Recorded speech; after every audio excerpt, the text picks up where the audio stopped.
Welcome to Horrify.world's Madness Marathon. To celebrate Halloween, the Horrify.world crew has made the Madness Marathon Halloween calendar. Every day we open a door, and behind every door is a recommendation for a free horror game that you should play. 31 days, 31 recommendations, hours of fun. And on the 31st, we have a special surprise for you. But enough talk, let's see what hides behind today's door.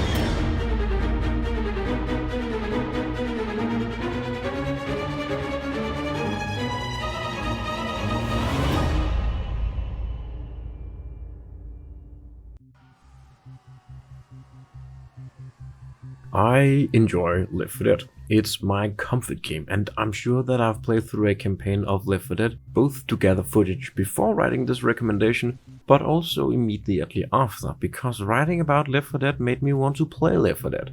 It's just a good game, and it hasn't aged a day, which is obviously rare and quite the achievement for any game. It's one of those games that I can effortlessly jump into and just turn my brain off and enjoy.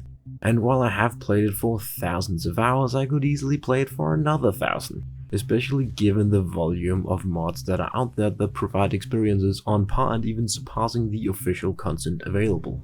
I am, anyways, always on the lookout for new takes on the genre, and No More Room in Hell is definitely one of those. It's basically someone taking the Left 4 Dead formula and then examining every little part of the gameplay and asking the question, can we change this so that every single fucking level in this game becomes its own classic zombie movie that's full of high octane action, horror, betrayal, and maybe even love? And that's what this is. If you've seen the Dawn of the Dead remake, every level is basically like the plot of that movie. You and up to 9 other survivors team up and have to make your way through a zombie infested level, usually in an urban setting.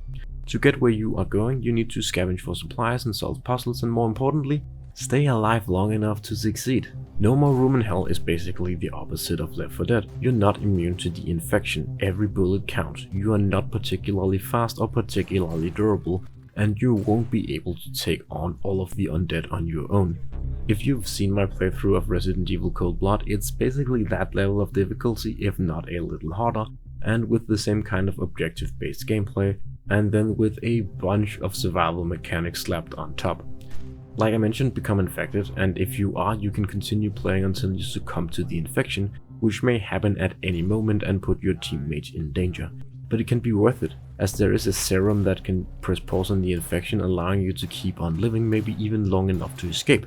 But if you can't find the serum though, or can't make it to the exit in time, you have the option of pointing a gun to your head and pressing the trigger. This seems like such a meme move, and I remember messing around with it with my friends the first couple of times I played. But as I got more and more into the experience, there were times when it unfortunately became a useful mechanic, and there were times when I had to remind myself that I was just playing a game, and that whoever blew their own head off would be alive again in the next round. And that's what No More Room in Hell does really well.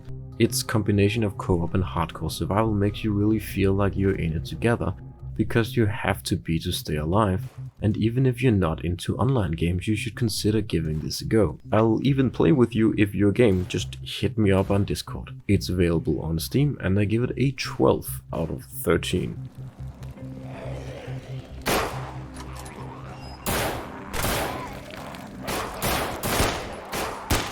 I hope you've enjoyed this video, and I hope you've enjoyed the game in the video.